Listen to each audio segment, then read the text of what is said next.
Сайн байцгаана уу хүүхдүүдээ. Иргэний ёс зүйн боловсролын хичээл эхэлж байна. Энэ удаагийн хичээлээр бүгдээрээ эцэг эхийн ачийг хэрхэн хариулах талаар хамтдаа ярилцъя. Ингээд дараах өгүүлэлт анхаарлаа хандуулад сайтар сонсоорой.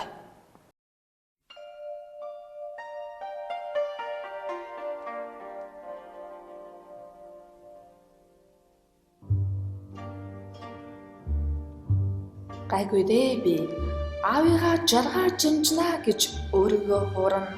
Ганцхан зүрхний тань зохилд намайг зэмлэн лугшиж газар дээр аав хүртэл мөнх бишийг сануулдаг. Ээжээ, уянтай таныхаа ачийг би гоцох гीचний бэлгийн хариу шиг яараагүй дээ алдаж мэдх юм аа. Гэлээч миний намхан ижи та хүүдээ битгий гомдоорой. Уул өргөж таныхаа ачийг хариулах урт холын бодлын тэнд дараа тайл юм шүү дээ.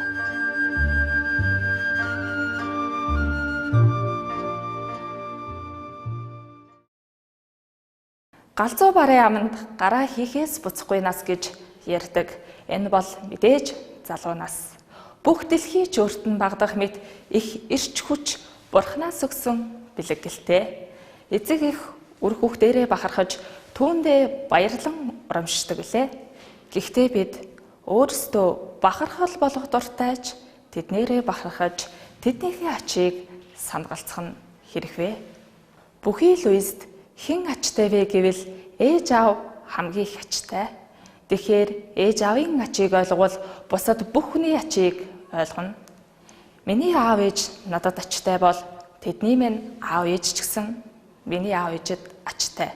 Гэх мэтчлэнгээр энэ дэлхийн бүхий л хүмүүн үр хүүхэдтэй бөгөөд эцэг эхтэй ачтай байдаг үлээ. Эцэг эхийнхээ ачийг ойлгосон цагт л бусад бүх хүмүүний ачийг ойлгох нь жам ясны асуудал юм аа. Бидний ач хариулах гэдэг нь юу болох талаар эртний нэгэн номонд төрсөн эцгээс сонс өдөлсөн ихээ ачил гэсэн үнэтэй байр их мөнгөөр ээж аавыгаа хангах тухай бас тэдний үгийг сонсож анхаарал тавьж халамжлахыг хэлсэн утгатай билээ. Харин та аав ээжийнхээ ачийг хэрхэн хариулж явна вэ?